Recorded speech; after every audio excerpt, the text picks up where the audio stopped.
എന്റെ കുട്ടി വെയിറ്റ് വെക്കുന്നില്ല, ഹൈറ്റ് വെക്കുന്നില്ല, എപ്പോഴും എപ്പോഴും അസുഖങ്ങൾ വരുന്നു, കുട്ടിക്ക് ഒരു ഇമ്മ്യൂണിറ്റി ഇല്ല, ഇങ്ങനെയൊക്കെ ഉണ്ടോ നിങ്ങളുടെ കുട്ടികൾക്ക്? എങ്കിൽ നിങ്ങൾ തീർച്ചയായും ഈ വീഡിയോ കാണുക.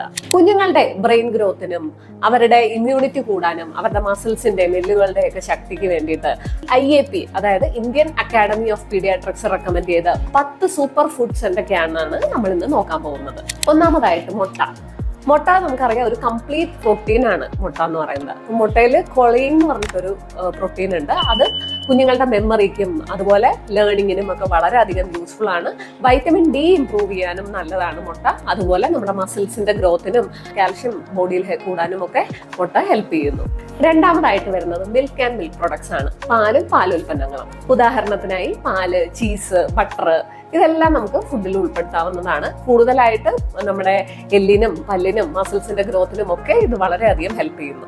മൂന്നാമതായിട്ട് വരുന്നതാണ് റാഗി നമുക്കറിയാം ബ്രസ്റ്റ് ഫീഡിംഗ് ഒക്കെ സ്റ്റോപ്പ് ചെയ്തിട്ട് സോളിഡ് ഫുഡ് സ്റ്റാർട്ട് ചെയ്യുമ്പോൾ ഫസ്റ്റ് തന്നെ റാഗിയാണ് സ്റ്റാർട്ട് ചെയ്യുക അല്ലെ. അപ്പൊ റാഗി ഒരു കംപ്ലീറ്റ് ആയിട്ടുള്ള ഒരു ഗ്രോത്ത് ഫുഡാണ്.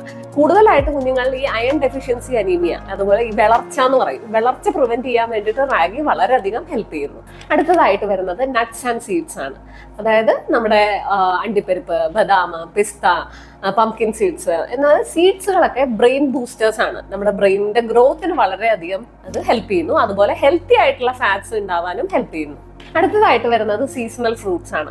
നോർമൽ ആയിട്ടുള്ള നമ്മുടെ പഴങ്ങള്, അതുപോലെ മാംഗോ, ഓറഞ്ച്, ആപ്പിള് തുടങ്ങിയ എല്ലാ ഫ്രൂട്ട്സും നമുക്ക് വൈറ്റമിൻ എയും വൈറ്റമിൻ സിയും കൂടാൻ ഹെൽപ്പ് ചെയ്യുന്നതാണ്. അടുത്തതായിട്ട് വരുന്നതാണ് ഗ്രീൻ ലീഫി വെജിറ്റബിൾസ്, അതായത് ഇലക്കറികൾ, ചീര, മുരിങ്ങയില, ഇതെല്ലാം കുഞ്ഞുങ്ങളുടെ ഫുഡിൽ ഉൾപ്പെടുത്തേണ്ടവയാണ്. അടുത്തതായിട്ട് വരുന്നതാണ് പൾസസ്, ലെഗ്യൂംസ് എന്നൊക്കെ പറയുന്നത്. അതായത് കടല, പയറ്, മുതിര, പരിപ്പ്, ഇതെല്ലാം ഒരു കംപ്ലീറ്റ് ആയിട്ടുള്ള പ്ലാൻ പ്രോട്ടീൻസ് ആണ്. ഇതൊന്നും കുഞ്ഞുങ്ങളുടെ ഫുഡിൽ ഉൾപ്പെടുത്തേണ്ടത് വളരെ നല്ലതാണ്. അടുത്തതായിട്ട് വരുന്നതാണ് മീന്, ഫാറ്റി ഫിഷസ്.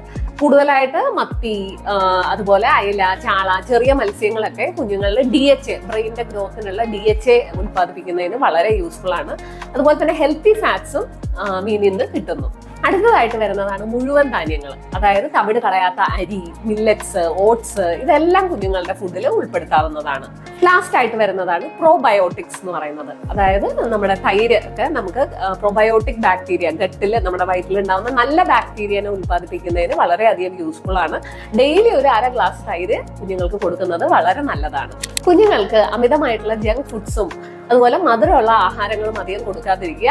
ഞാൻ ഈ പറഞ്ഞ 10 സൂപ്പർ ഫുഡ്സ് നിർബന്ധമായിട്ടും കൊടുക്കുക. നമ്മുടെ കുഞ്ഞുങ്ങൾ നല്ല ആരോഗ്യശക്തിയോടും ബുദ്ധിശക്തിയോടും തന്നെ വളരും.